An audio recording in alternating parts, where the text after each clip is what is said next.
જય શ્રી કૃષ્ણ મિત્રો, હું છું ચિરાગી પટેલ. વી આર ક્રેઝી ચેનલમાં તમારું સ્વાગત કરું છું. આજે આપણે ભીંડાના શાકની રેસીપી જોશું. સ્ક્રીન પર તમને દેખાઈ રહ્યું હશે અને તમારા મોઢામાં પણ પાણી આવી ગયું હશે. તો ચલો ઝડપથી એને બનાવવાનું સ્ટાર્ટ કરીએ. તો એના માટે આપણે આ રીતના ભીંડા લઈ લીધેલા છે. તો સૌથી પહેલાં સ્ટેપ એ કરવાનો છે કે આપણે આ બધા ભીંડાને ધોઈને લીધેલા છે પહેલાં, અને હવે એને કોરા કપડાથી, જે કોટનનું કપડું હોય એનાથી લૂછી લેવાના છે. સહેજ પણ પાણી ના રહેવું જોઈએ. જો તમારું સહેજ પણ પાણી રહેશે તો તમારું ભીંડાનું શાક ચીકણું બનશે. એટલે પહેલાં સ્ટેપ આ કરવું બહુ જ જરૂરી છે. આ બહુ ઇમ્પોર્ટન્ટ વસ્તુ છે. એને કોરા કપડાથી લૂછી લેવું. જો આ રીતના બધા જ ભીંડાને સાફ કરી લઈશું અને પછી આપણે એને સુધારીશું. તો આપણા બધા ભીંડા લૂછાઈ ગયા છે. જો સહેજ પણ પાણી નથી, તમને સ્ક્રીન પર દેખાઈ રહ્યું હશે. એકદમ કોરા થઈ ગયા છે. હવે આને આપણે સુધારી લઈશું. તો સુધારવા માટે મેં આ રીતના અત્યારે સ્લાઇસમાં સુધાર્યા છે.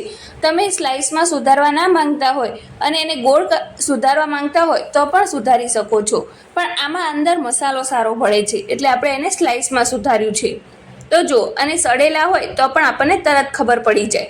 તો આ રીતના આપણે બધા જ ભીંડાને હવે પહેલાં સુધારી લઈશું.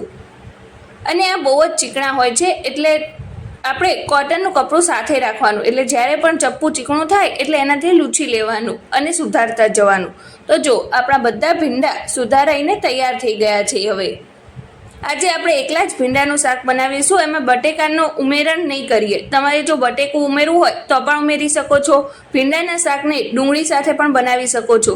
પણ આજે આપણે નકરા ભીંડાનું શાક બનાવીશું. તો એના માટે આપણે પહેલાં ભીંડા સુધારાઈ ગયા છે. હવે એનો મસ્ત મજાનો વઘાર કરીશું. તો એના માટે એક જાડા તળિયાવાળું વાસણ લઈ લીધેલું છે આપણે. અને આમાં ભીંડાના શાકમાં તેલનું પ્રમાણ સારા પ્રમાણમાં હોય છે. આમાં તેલમાં જ શાક બનતું હોય છે. આમાં પાણીનો બિલકુલ ઉપયોગ કરવાનો નથી હોતો. એટલે આપણે 3 મોટી ચમચી જેટલું તેલ લીધેલું છે અને મીડિયમ ગેસ રાખ્યો છે. અને એમાં રાઈના દાણા ઉમેરી દીધા છે. અને રાઈ આપણી તતડી જાય આ રીતના, ત્યારબાદ એમાં આપણે જીરું ઉમેરીશું 1/2 ચમચી જેટલું. અને જીરું પણ આપણું તતડાઈ જાય ત્યારબાદ એમાં હિંગ ઉમેરીશું. હિંગ ઉમેરવી બહુ જ આવશ્યક છે. અને સાથે જ આપણે એમાં અજમો ઉમેરીશું, જેથી એ પાચન કરવામાં આપણને સહેલાઈ રહે. હવે આમાં હળદર પાવડર ઉમેરીશું 1/2 ચમચી જેટલો. અને હવે જે આપણે ભીંડા સુધારીને રાખ્યા છે તે બધા જ આમાં ઉમેરી દઈશું.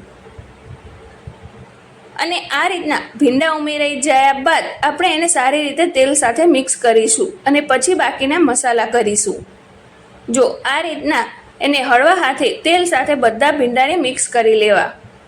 આમાં હિંગ અને અજમો ખાસ કરીને ઉમેરવો, જેની ફ્લેવર શાકમાં બહુ જ સરસ આવશે અને બહુ જ શાક ટેસ્ટી બનશે. હવે આપણે લાલ મરચું પાવડર ઉમેરીશું. એમાં 1/2 ચમચી જેટલું મેં ઉમેર્યું છે. અને તમે જેટલું તીખું ખાતા હોય એટલું તમારે ઉમેરવાનું છે. પણ જેટલું રેગ્યુલર શાકમાં તમે નાખતા હોય એના કરતાં થોડુંક ઓછું ઉમેરવું. કારણ કે આ શાક જ્યારે બનશે ત્યારે બહુ જ ઓછી ક્વોન્ટિટીમાં થઈ જશે. અત્યારે તમને આટલું ફૂલેલું લાગે છે, પછી બહુ ઓછું થઈ જશે. અને મીઠું પણ તમારે એ રીતના જ ઉમેરવાનું, જેટલું રેગ્યુલર શાકમાં ઉમેરતા હોય એના કરતાં ઓછું ઉમેરવાનું. અત્યારે મેં 1/2 ચમચી જેટલું મરચું અને 1/2 ચમચી જેટલું મીઠું ઉમેર્યું છે. અને સારી રીતે મિક્સ કરી લઈશું શાકને. અને હવે આની ઉપર આપણે એક થાળી ઢાંકી દઈશું. જે આપણે શાક સુધાર્યું હતું એ જ થાળી ઢાંકી દઈશું. આમાં પાણી બિલકુલ નહીં ઉમેરીએ આપણે. પણ જો આ રીતના ઉપરથી તમે થાળી ઢાંકશો એટલે નીચે તેલવાળું શાક અને ઉપર આ રીતના થાળી ઢાંકી એની ઉપર આપણે પાણી મૂકીશું. 1/2 કપ જેટલું આપણે પાણી ઉમેરવાનું છે. એટલે આ પાણી પણ ગરમ થશે એટલે વરાળની મદદથી ઉપરથી પણ સરસ મજાનું આપણું શાક ચડી રહેશે, ઉપર નીચે સરસ મજાનું. અને 5 મિનિટ રાખ્યા બાદ આપણે જો ચેક કરીએ તો આપણે શાકને જુઓ કેટલો સરસ મજાનો કલર આવ્યો છે. અને આપણું શાક આ રીતના તેલ છૂટું પડે એ રીતનું તૈયાર થયું છે. હજી આ સહેજ કાચું છે એટલે આપણે પહેલાં થાળી હટાવી લઈશું અને હવે આને ખુલ્લું જ ચડવા દઈશું 5 મિનિટ સુધી.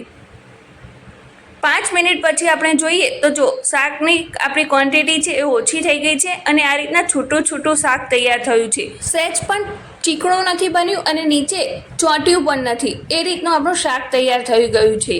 તો તમે પણ આ રીતના એક ટિપ્સને ફોલો કરશો તો તમારું શાક પણ આવું સરસ મજાનું બનશે. તમને આ રેસીપીનો વિડીયો કેવો લાગ્યો મને કમેન્ટ બોક્સમાં લખીને જરૂરથી બતાવજો અને આગળ કઈ રેસીપીનો વિડીયો જોવા માંગો છો એ પણ કમેન્ટ બોક્સમાં લખીને જરૂરથી બતાવજો એ હું તમારા વચ્ચે જરૂરથી શેર કરીશ. તો ચલો હવે મળીએ એક નવા જ વિડીયો સાથે. ત્યાં સુધી બાય બાય.